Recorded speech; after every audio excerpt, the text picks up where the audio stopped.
Guys, it is fitting that a season full of historic moments ends with something that we have never seen before.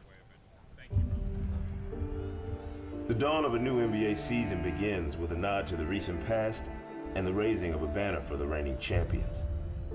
In Oakland, that meant an opening night celebration that ended a 40-year title drop, a ring ceremony, and the beginning of a new record chase for the Golden State Warriors. A historical chase for the ages, with assistant coach Luke Walton filling in for head coach Steve Kerr, whose complications from off-season back surgery would sideline him until mid-season.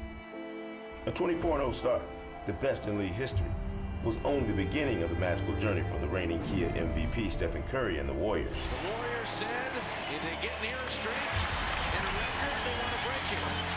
But not everyone got off to a drama-free start to the 2015 and 16 season. The coaching carousel didn't take long to get cranked up. The first major twist coming 11 games into the season, when the Houston Rockets dumped Kevin McHale months after he led this team to the Western Conference Finals. The hits kept coming with hirings and firings that wouldn't end until May, including Cleveland's David Blatt being replaced by his assistant, Tyronn Lue, 41 games into the season. In Los Angeles, the official announcement that this would be Kobe Bean Bryant's 20th and final season in a Lakers uniform changed the narrative. I don't want to do this anymore, and I'm okay with that.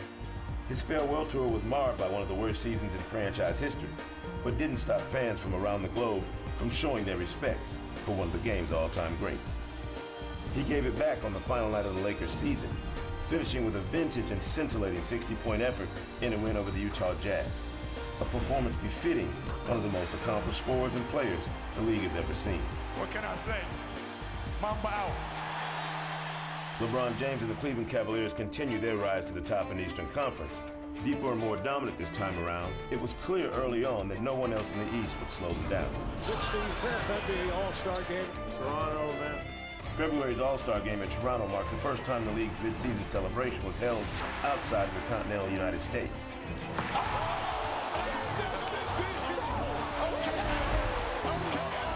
It's over, ladies and gentlemen. It's over again. The post-All-Star stretch saw the Warriors and fellow Western Conference power San Antonio chase milestone after milestone. The Spurs won a franchise record 67 games and suffered just one defeat on their home floor, at the hands of the Warriors, of course, who bested the 1996 Chicago Bulls 72-10 record by finishing 73-9 and setting the new standard for the best regular season in league history.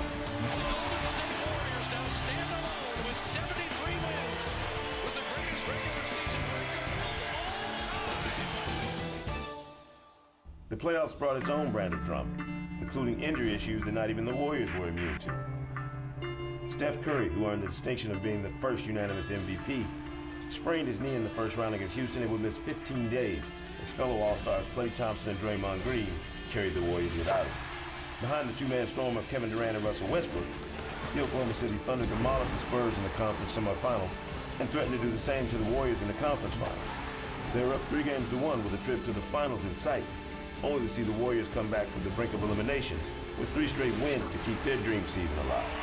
The Warriors do it. They come back from a 3-1 deficit.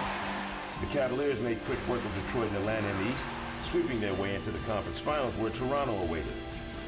After splitting the first 4 games with the home team holding serve on their own floors, the Cavaliers' three-point shooting barrage was simply too much for the Raptors to overcome. A finals rematch was set, with the resilient Warriors and the full-strength Cavaliers ready to rumble again. Game 1, NBA Finals. That's what it's all about, man. The Warriors jumped out to an early series lead behind stellar play from Draymond Green and their bench. Livingston to the foul line, rises again. Good! Warriors take game 1. No look flip to Draymond. He's open. He'll fire. 3-ball good for Draymond. And out to Green. Tries another 3. Puts it in. It's going to be a 33-point win here in game 2. We're down 0-2. James keeps his dribble somehow. Irving back to James. Oh, he throws it down. The Cavaliers claim game 3 by 30 points. Well, Curry and Thompson having their best game so far of the finals. Green today assessed a flagrant 1 foul, will be suspended without pay for Monday's Game 5 due to a 4th flagrant foul point of the playoffs. Facing the daunting task of climbing out of a 3-1 hole, a feat never accomplished in the finals, LeBron James and Kyrie Irving led a furious comeback. James fakes, James drives, James finishes, and the foul. It's one of the greatest performances offensively I've ever seen in the finals by Kyrie Irving. This once-in-a-generation player having another epic playoff game. Irving fakes, drives, James on the throwdown. Curry blocked by James. 41 in back-to-back finals games. All the way to a decisive Game 7. Pass right through the hands of Curry. James, the two-handed slam. Iguodala to Curry, back to Iguodala, up for the layup. Oh, blocked by James. James steps back for three, puts it in. LeBron James from downtown. Irving and Curry, one-on-one. Irving puts it up. It's good. Kyrie Irving from downtown. It's over. Cleveland is a city of champions once again. In the end, LeBron and the Cavs completed the unthinkable comeback and captured the first title in franchise history, ending Cleveland's 52-year title drought.